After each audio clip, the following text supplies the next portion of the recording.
Force est malheureusement de reconnaître que pour les initiateurs des désordres des 19 et 20 septembre, c'est bien le chaos et rien que le chaos qui était recherché. Ainsi que l'a avoué l'un d'entre eux dans un entretien du 16 septembre avec vos confrères de l'hebdomadaire Jeune Afrique, qu'il a publié du reste le 18 septembre, en se référant aux pyromanes de Ouagadougou qui avaient incendié leur parlement comme à des modèles à suivre.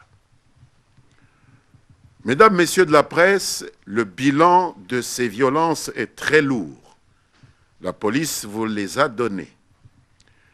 Selon les dernières données qu'elle nous a fournies, la police nationale congolaise, on a compté pour les 2 jours 32 morts, dont des éléments des forces de police en plein exercice de leurs fonctions, des enfants tués sur la route de l'école, ainsi que quelques pilleurs et casseurs et quelques innocents qui allaient tout simplement au travail pour gagner leur pain quotidien. Plusieurs biens pillés, des biens publics, des biens privés, vandalisés, objets de destruction méchante, des propriétés privées pillées au nom du gouvernement et en mémoire de tous les compatriotes ainsi fauchés inutilement, parmi lesquels ces policiers brûlés vifs dans l'exercice de leur mission.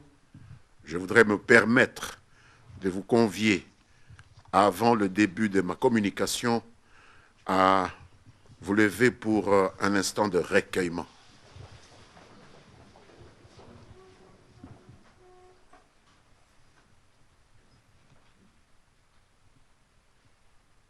Le gouvernement présente ses sincères condoléances à toutes les familles éplorées.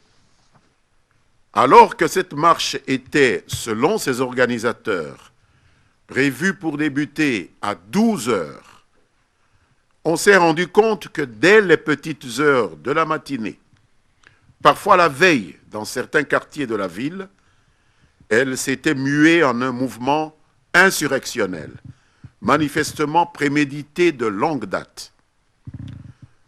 Dans un certain nombre de points de la capitale, on a en effet vu débouler de manière coordonnée des bandes d'émeutiers, de pilleurs et de meurtriers. Des appels au saccage de résidences privées de certains acteurs politiques qui circulaient sur les réseaux sociaux comme des mots de passe en langue lingala et chiluba notamment, témoignent de cette stratégie virale. Les meurtres de sang-froid, comme celui du